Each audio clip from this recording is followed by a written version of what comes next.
तेल और ऑयल के समय के पहले लोग सूरज की रोशनी पर ही निर्भीत रहते थे और रात में आग जलाकर रहते थे, जो कि बहुत ही कम समय के लिए रहता था। और फिर एक समय आया जब इसने पूरी दुनिया को पलट कर रख दिया। तो दोस्तों, आज हम जानेंगे कि ऑयल का उत्पाद कैसे हुआ और कैसे ये रोज़मर्रा की ज़िंदगी में काम आने लगा। तो चलिए वीडियो को शुरू करते हैं।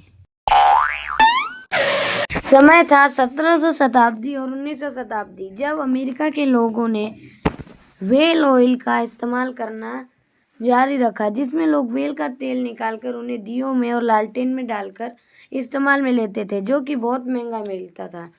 और फिर 1946 में कनाडा के एक साइंटिस्ट अब्राहम गेस्नर ने एक बहुत ही चौंका देने वाला आविष्कार किया, जो आविष्कार था केरोसिन का, जिससे जो व्हेल ऑयल था उस पे लोग ज़्यादा निर्भर नहीं रहे। लेकिन असली मसाला तो आया 1860 में पेनिनसुला अमेरिका में सबसे पहले मशीनों से तेल का एक कुआं खोदा गया, और इसके बाद से ही लोगों की ज़िंदगी बदल गई। और जब 20वीं सदी आई, जब गाड़ी वाहन का आविष्कार हो गया, तो उसके लिए भी हमें क्या ऑयल की ज़रूरत पड़ती थी।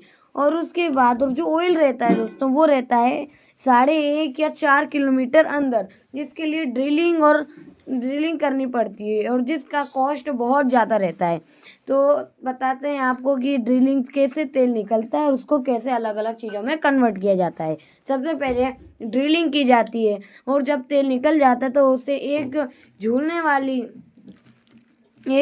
झूला झूलने वाली जैसी एक मशीन आती है, जिसे पंपिंग मशीन कहते हैं, उसमें लगा दिया जाता है, जिससे वो ज़मीन के अंदर से भारी मात्रा में ऑयल को बाहर निकालती है।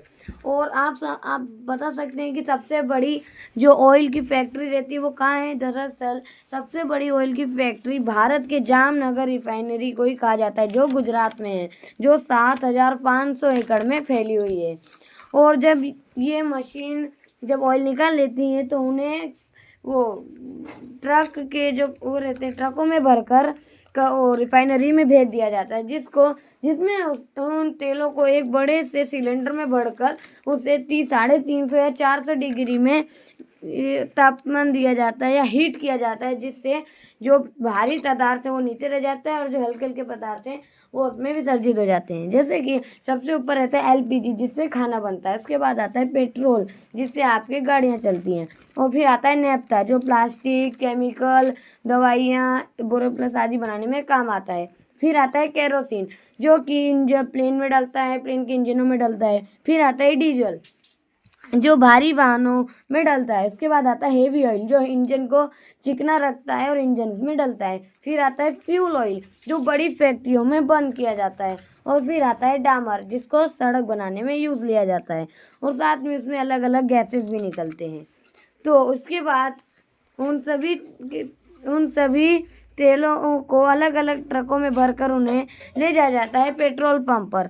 और पेट्रोल पंप पर भी तेल को डालना बहुत ही मुश्किल होता है, क्योंकि अगर उसमें थोड़ा सा भी आग की चिंगारी लगी तो बहुत बड़ा ब्लास्ट हो सकता है, जिससे ट्रक का और आसपास का सभी से जो इलेक्ट्रिसिटी कनेक्शन रहता है वो बंद कर दिया जाता है और डलने के बाद ही चालू किया जाता है।